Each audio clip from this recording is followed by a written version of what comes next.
Halo semuanya, perkenalkan nama saya Alifita Nurcolela dengan NIM 2184202002.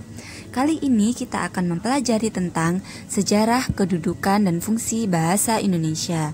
Tahukah Anda, bahasa Indonesia yang digunakan sebagai bahasa resmi berasal dari bahasa Melayu? Mungkin kalian semua penasaran, kenapa justru bahasa Melayulah yang menjadi asal lahirnya bahasa Indonesia? Ada beberapa faktor yang mempengaruhi kenapa bahasa Melayu diterima oleh masyarakat pada saat itu.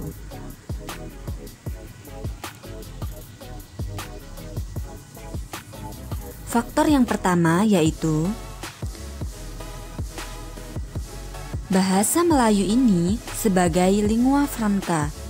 Lingua franca yaitu bahasa pengantar atau bahasa pergaulan. Sejak saat itu, bahasa Melayu dijadikan sebagai bahasa sehari-hari oleh masyarakat karena dapat dipahami dan dapat dimengerti. Yang kedua, sistem bahasa Melayu yang praktis dan sederhana. Kemudian yang ketiga yaitu adanya faktor kebutuhan politik. Dengan memilih bahasa Melayu adalah hal yang paling tepat. Faktor yang keempat yaitu banyak diterbitkan buku-buku dengan bahasa Melayu. Contohnya Siti Nurbaya. Selanjutnya yaitu kedudukan bahasa Indonesia. Pada tanggal 28 Oktober 1928 adalah hari lahirnya bahasa Indonesia yang bertepatan dengan Hari Sumpah Pemuda.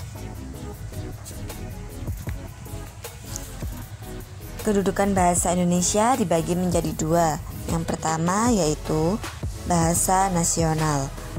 Bahasa nasional terdiri dari lambang kebanggaan nasional, lambang identitas nasional, alat pemersatu berbagai suku bangsa, alat penghubung antar budaya dan antar daerah.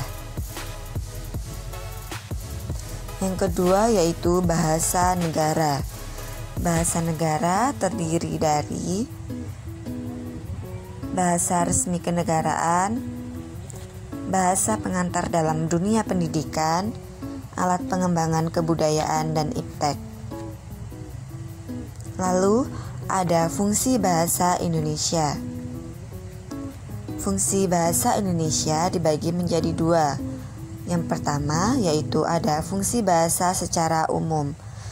Terdiri dari sebagai alat komunikasi, sebagai alat berinteraksi dan beradaptasi sosial, sebagai alat kontrol sosial.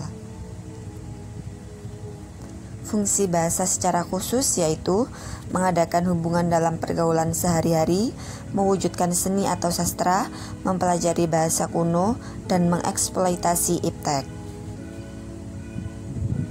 Nah, itu dia sejarah, kedudukan, dan fungsi bahasa Indonesia. Cukup sekian, terima kasih semuanya.